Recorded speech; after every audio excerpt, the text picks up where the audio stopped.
Cześć, z tej strony Sergiusz Kurlak, Eurowizja.org. Dzisiaj mamy niesamowicie wielką przyjemność siedzieć obok Mikolasa Josefa, reprezentanta Czech z Eurowizji 2018.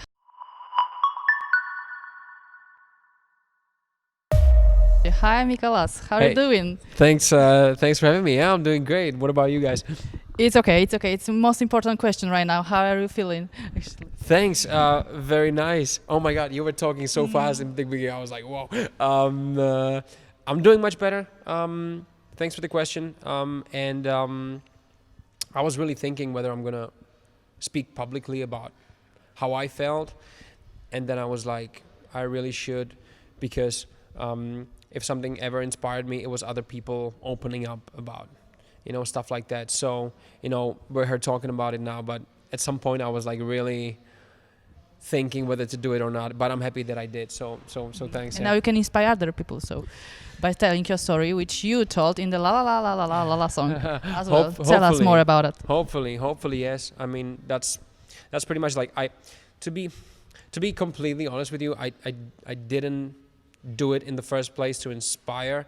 I did it kind of to help myself, because I couldn't really like stand being in the position of like being completely perfect every single time in every single photo, but being able to come and say, I'm not perfect, I'm not great, and this is the stuff that I'm dealing with, made me human again in my own eyes, and that's what I loved about it. So if it inspired somebody, that's amazing, that's great, but I really did it for me. But who or what told you to be the perfect one to get this all the high notes of yourself? Yeah, good question, man. Thinking about it, nobody really. I mean, there's always. It's only in your mind. Only in your mind, you're thinking that everybody is, always expecting me to be at my best. You are the man on the cover of the magazine. You are the one representing the nation. You are the best one yet. You cannot be worse than that. But of course, it's only in your mind.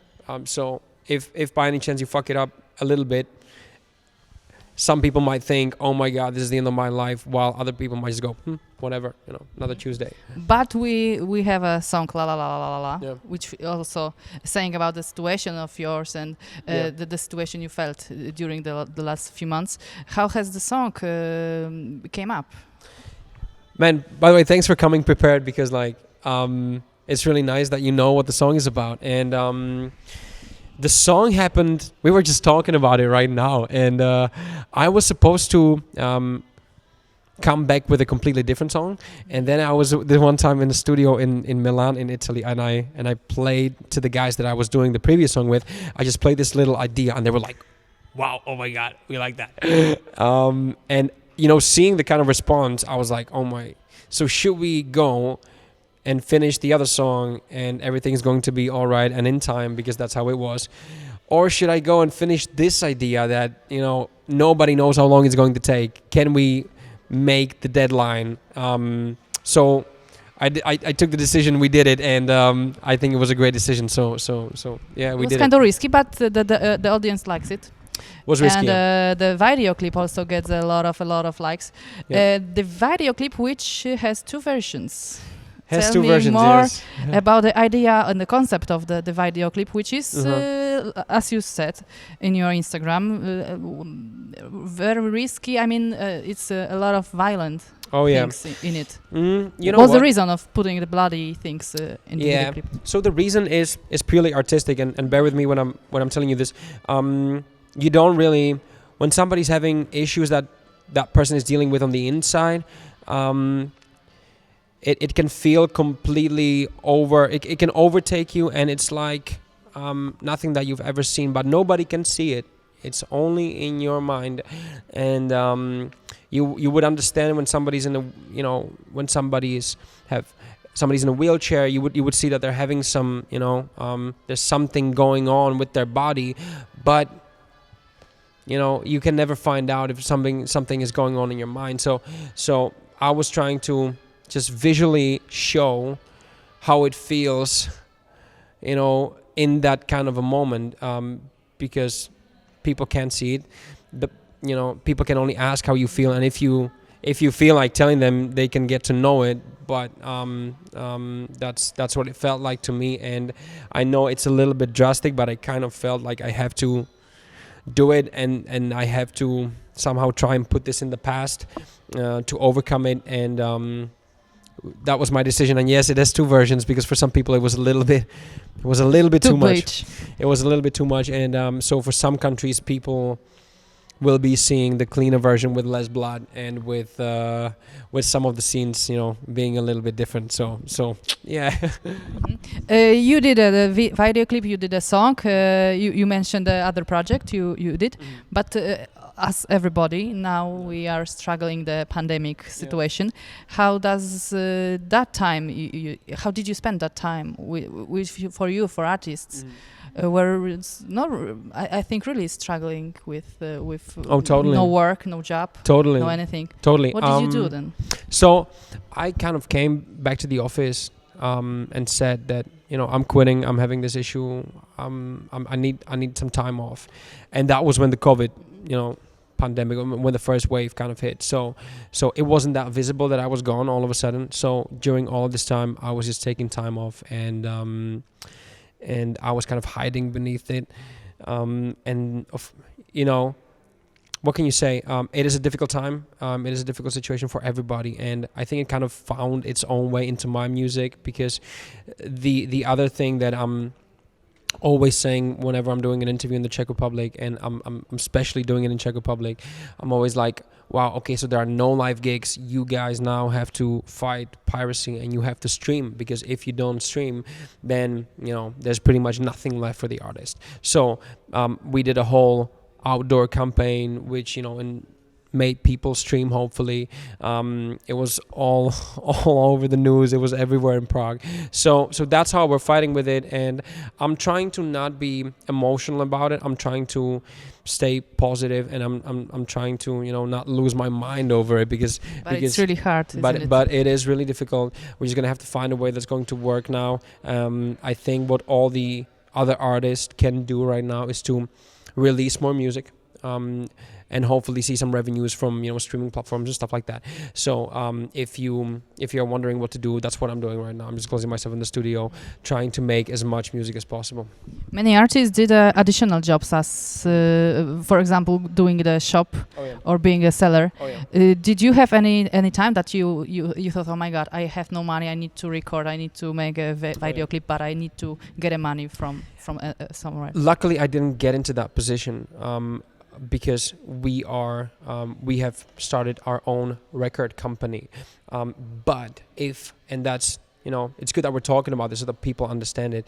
If you are under a recording company, and the standard deal might be 70% off, goes to the record company, and you would only be seeing what you made in a very, very small percentage. Luckily, I'm not in that position, and we get to see this money as well. So I can only imagine how difficult it must be for all the other artists signed globally to huge record labels, and I'm hoping that they're getting some support from them. However, everybody's struggling. It's even the record companies are struggling, and it all goes together. So just to answer your question, I wasn't, and again, knock, knock, knock, I didn't have to look for another job, but it is completely no shame to do that. And if times get harder, maybe I'm gonna have to. So I'm definitely not gonna go back to modeling. I know that for sure, man. But let's see. You mentioned modeling. I wanted to ask you about that, because in one of the interviews you told that you quit it because of the dishonesty environment. Don't you think music music world is also dishonest in some times? Maybe if you talk about show business, you could find some similarities, but definitely not as big as in the modeling business. But still, isn't it? I'm gonna have to disagree with you even a little bit more, because when I came to the casting as a model and I was standing in line, somebody would look at me and be like, next, and they would only look on the outside of you, whereas in music I can actually use what's inside of me and change my future. I'm not gonna be able to change my face unless I undergo plastic surgery and stuff like that. But I can really change my future by working hard and doing music, and that's something that you will never be able to do in modeling. So this is like really different. I get to do what I want. I get to share how I feel, and I'm not an instrument for other creative people to show how they feel. You know? But sometimes in the music labels, music industries, there's a lot of artists which need to do one thing because somebody is telling them to do so, and not a lot of artists can like do what they want actually.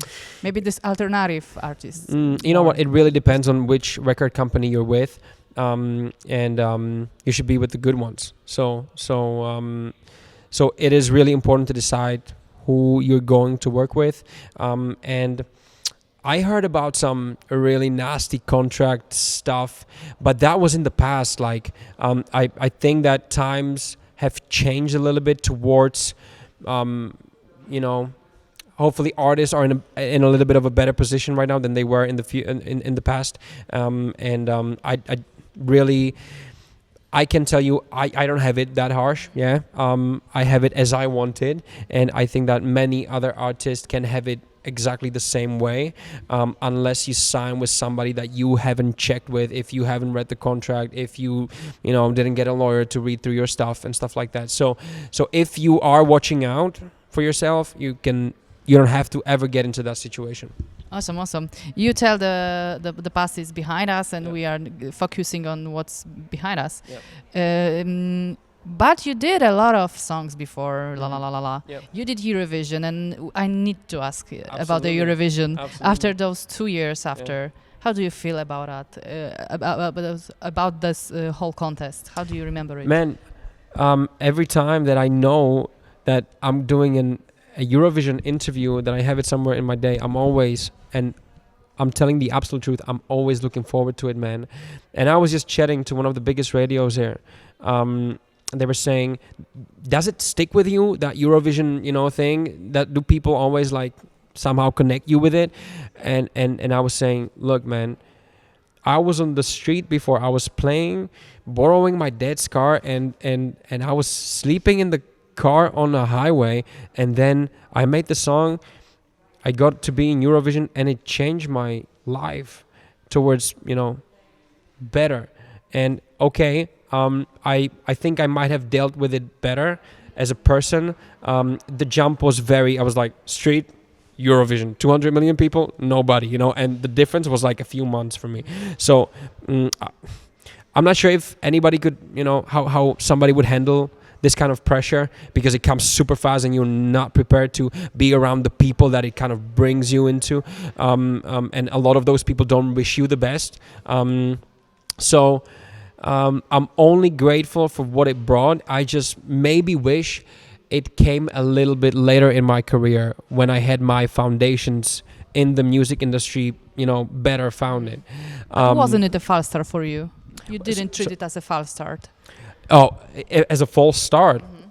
There's nothing false about it. Like, you have to work your ass off like crazy, because, you can say, hey, it's just a performance, but it's like 6 months of rehearsals just to make sure, and fighting everybody so that your vision gets to be seen, and it really is a lot of work before you get to be on that stage.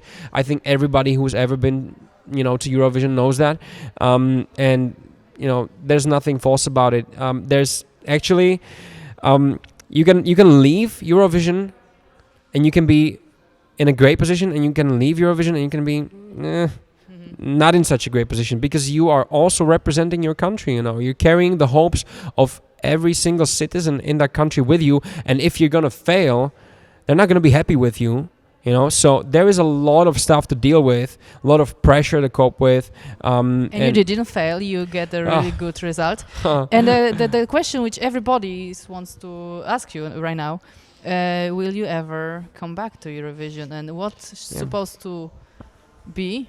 I mean, what's supposed to happen to convince you to come back to Eurovision?